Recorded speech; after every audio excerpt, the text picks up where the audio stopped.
ప్రజల విశ్వసనీయత కోల్పోయిన చంద్రబాబుకు నంద్యాల ఉప ఎన్నికల్లో పరాజయం ఖాయమంటున్నారు వైసీపీ అధికార ప్రతినిధి జోగి రమేష్. వైసీపీపై మాటల దాడి చేసినంత మాత్రాన ఉప ఎన్నికల్లో విజయం సాధించడం అసాధ్యమంటున్న జోగి రమేష్తో మా ప్రతినిధి Vijayasarathi face to face. Nandyal ఉప ఎన్నిక వేడి రాష్ట్రమంతా కమ్మేసింది. ముఖ్యంగా జగన్ చేసిన వ్యాఖ్యలపై టీడీపీ అధికార ప్రతినిధుల నుంచి మంత్రుల వరకు ప్రతి ఒక్కరు కూడా జగన్ టార్గెట్ చేస్తుంటే వైసీపీ కూడా దాన్ని ధీటుగానే స్పందిస్తుంది. ప్రస్తుతం మనతో వైసీపీ అధికార ప్రతినిధి జోగి రమేష్ ఉన్నారు. ఆయన తెలుసుకుందాం. సార్, ఓవరాల్గా నేను మీ నాయకుడు దిష్టిబొమ్మను కూడా దగ్ధం చేశారు విజయవాడలో. దీన్ని ఎలా చూస్తుంది మీ పార్టీ? నంద్యాలలో జగన్మోహన్ రెడ్డి గారు ఒక సింహంలాగా గర్జిస్తే గుంటనక్కలాగా చంద్రబాబు నాయుడు గారు ఇంట్లో ఉండి చిత్తకార్తె కుక్కలన్నీ కూడా రోడ్డు మీదకి వచ్చినాయి, మురుగుతూ ఉన్నాయి. మొన్నటి నుంచి చూస్తూ ఉన్నాము, పిచ్చి పిచ్చిగా మాట్లాడుతూ ఉన్నారు, రోడ్ల మీదకి వస్తూ ఉన్నారు, దిష్టి బొమ్మలు తగలబెడతా ఉన్నారు. నేను ఒకటే అడుగుతా ఉన్నా, నంద్యాలలో జగన్మోహన్ రెడ్డి గారు మాట్లాడిన మాటల మీద ఏ ఒక్క తెలుగుదేశం పార్టీ నాయకుడైనా చర్చకు వచ్చే దమ్ముందా అని అడుగుతా ఉన్నా. మీకు విలువలు విశ్వసనీయత ఉంటే జగన్మోహన్ రెడ్డి గారు ఏం చెప్పారు? మా నుంచి తీసుకున్న 21 మంది ఎమ్మెల్యేలని రాజీనామా చేయించే దమ్ము నీకు చంద్రబాబు నాయుడు గారు ఉందా? నేను నా పార్టీలోకి వైఎస్ఆర్ కాంగ్రెస్ పార్టీలోకి శిల్పా చక్రపాణి రెడ్డి గారు వస్తానంటే 50,000 మంది ప్రజల సమక్షంలో రాజీనామా చేయించి చంద్రబాబు నాయుడు గారు ఇచ్చిన పదవి, తెలుగుదేశం పార్టీ ఇచ్చిన పదవి మాకు అవసరం లేదు అని చెప్పి నువ్వు వస్తే మేము పార్టీలో జాయిన్ చేసుకుంటామంటే 50,000 మంది ప్రజల సమక్షంలో చక్రపాణి రెడ్డి గారు ఒక విశ్వసనీయత విలువలతో కూడిన రాజకీయాలు చేసే వ్యక్తిగా రిజైన్ చేసి చంద్రబాబు నాయుడు ముఖాన్ని కొట్టాడు. నీకు దమ్ముంటే నువ్వు విలువలు విశ్వసనీయత పాటిస్తే నువ్వు 21 మంది చేత రిజైన్ చేయించరా ప్రజాక్షేత్రంలో? నీకు ఆ దమ్ము లేదు. ఈ రోజున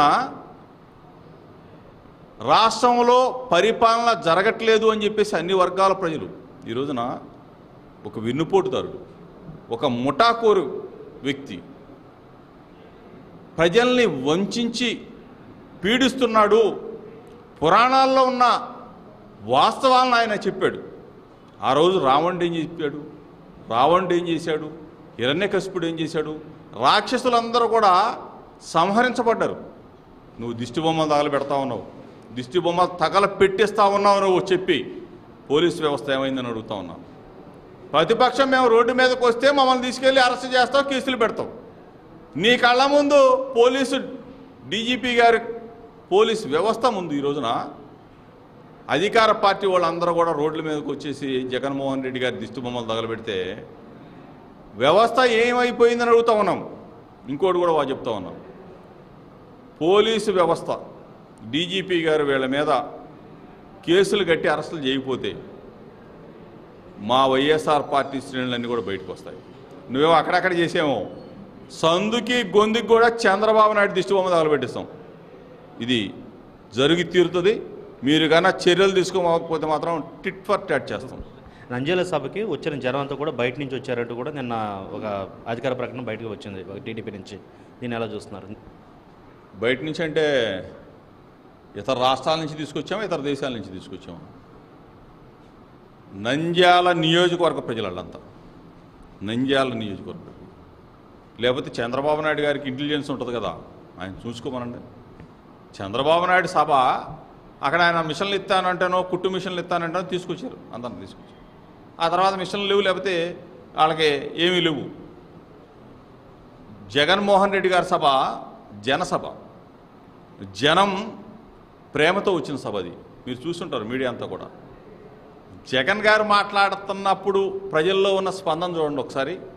అదేవిధంగా చంద్రబాబు నాయుడు గారు వారం రోజుల క్రితం వెళ్ళాడు, ఆయన మాట్లాడుతున్నప్పుడు ప్రజల నుంచి వచ్చిన స్పందన చూడండి.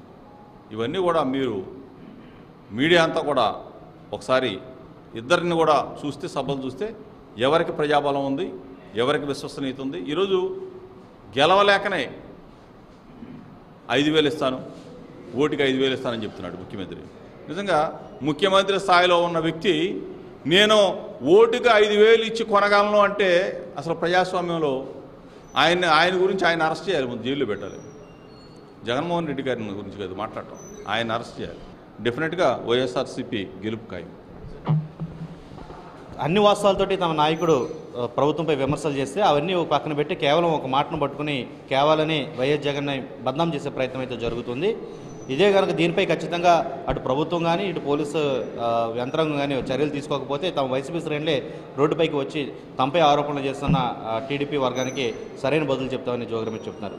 విజయవాడ నుంచి కెమెరా